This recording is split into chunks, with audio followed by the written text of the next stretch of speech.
আজকে আমি আলোচনা করব রবীন্দ্রনাথ ঠাকুরের লেখা পোস্টমাস্টার নামক ছোট গল্পটির মূল ভাব। গল্পটিতে দুইটি চরিত্র রয়েছে, একটি পোস্টমাস্টার এবং অপরটি রতন। গল্পের শুরুতেই আমরা দেখতে পাই পোস্টমাস্টারকে তার চাকরি জীবনের শুরুতেই আসতে হয় উলাপুর গ্রামে। উলাপুর গ্রামের কাছে একটি নীলকুঠি ছিল। সেখানকার সাহেব অনেক চেষ্টায় একটি পোস্ট অফিস স্থাপন করেন। পোস্টমাস্টার উলাপুর গ্রামে এসে কিছুতেই সহজে মানিয়ে নিতে পারছিলেন না, কারণ তিনি ছিলেন কলকাতার ছেলে। তবুও চাকরি সূত্রে সেখানেই থাকার চেষ্টা করছিলেন। তার রান্নাবান্না তিনি নিজেই করতেন। এছাড়া তার টুকটাক কাজ করে দিত রতন নামের একটি 12-13 বছরের বালিকা। রতনের যেহেতু পিতামাতা কেউ ছিলেন না, তাই রতন কাজ করে দেওয়ার বিনিময়ে দুটো খেতে পেত এবং পোস্টমাস্টারের সাথেই থাকতো। নিঃসঙ্গ প্রবাস জীবনে রতনের সাথে পোস্টমাস্টারের একটি ভালো সম্পর্ক গড়ে ওঠে। তারা একে অপরের কাছে তাদের পরিবারের কথা গল্প করতেন এবং ধীরে ধীরে পোস্টমাস্টার রতনকে লেখাপড়া শেখাতেও শুরু করেন।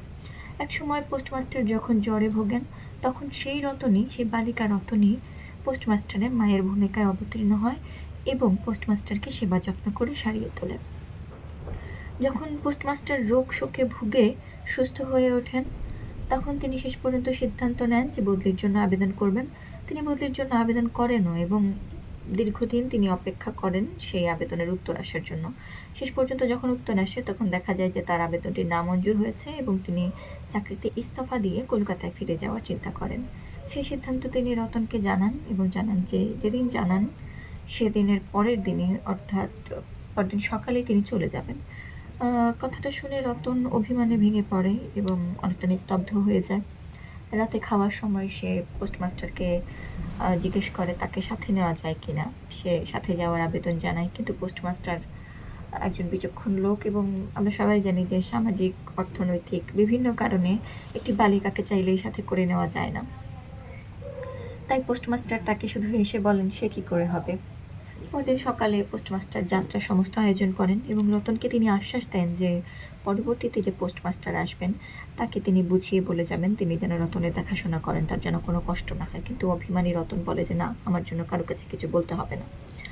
তারপর নতুন পোস্টমাস্টারকে সমস্ত দায়িত্ব বুঝিয়ে দেন এবং তার বেতন থেকে শুধুমাত্র যাতায়াত খরচ ছাড়া বাকি সমস্ত টাকাই তিনি রতনকে দিয়ে যেতে চান, কিন্তু রতন কিছুই রাখে না। শেষ পর্যন্ত পোস্টমাস্টার চলে যান।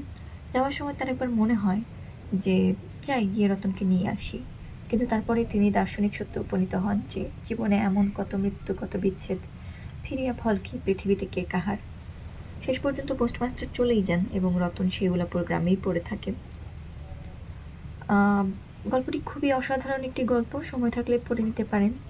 তাও হয়তো বিভিন্ন কারণে আমাদের পড়া হয়ে ওঠে না এবং পরীক্ষার আগ মুহূর্তে এই মূল ভাবগুলো প্রয়োজন পড়ে।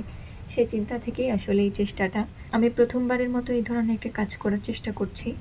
আশা করছি ভুল ত্রুটি মার্জনার দৃষ্টিতে দেখবেন এবং আমার সাথেই থাকবেন।